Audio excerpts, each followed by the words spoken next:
As regards Joseph, when he was about 17 years old, he had those dreams, and we all know the story very well.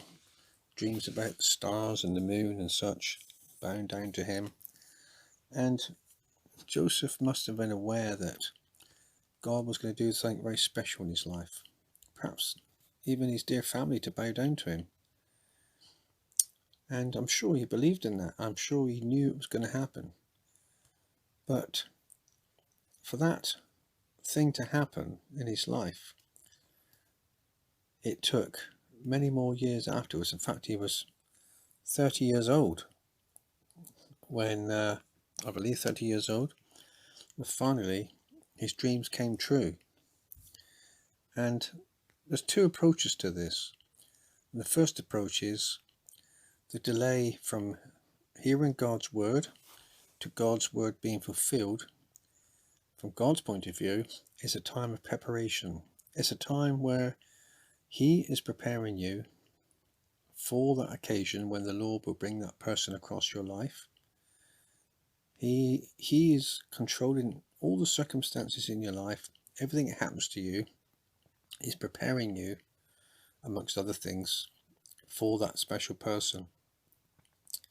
And when it comes to God's side of things, as it were, you're not aware that he's preparing you.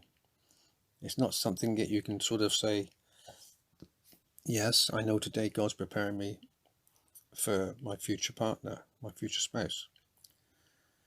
And the other side is, we can be preparing ourselves during this time of waiting while you're still single. It's a case of sitting down, analysing yourself, looking at yourself, saying, what can I do to make myself more attractive, as it were, spiritually, physically, mentally, emotionally, to my future wife or future husband? What can I do? What do I need to do? Lord, please show me, please teach me, please reveal to me.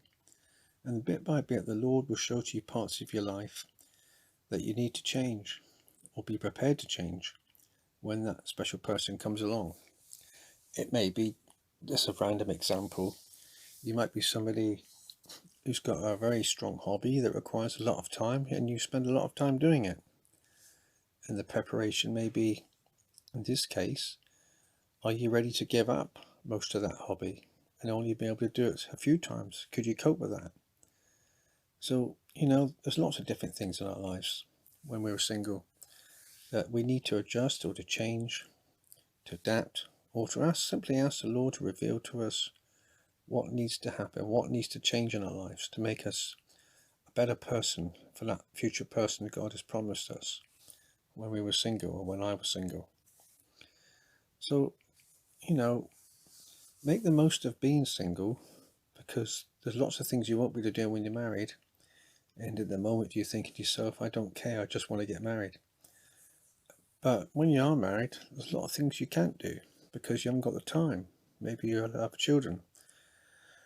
And everything is much more busy around the house.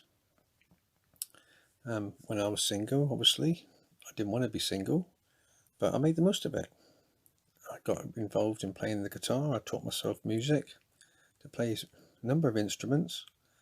I took up scuba diving, became involved in that and in training and helping with teaching students. I got involved in teaching music and many other things I used to do that the Lord enabled me to do because I was single. And now, being married, I've learned all those skills, and I'm glad I have, because now I can enjoy using them from time to time, because there's no way would I have time to actually learn them now. So yeah, be encouraged. Ask the Lord to give you the help you need to use the time for preparation. Make the most of being single, and in due time, when the time is right, the Lord will bring that special person across your path according to the faith you have in his word and a promise given to you by God.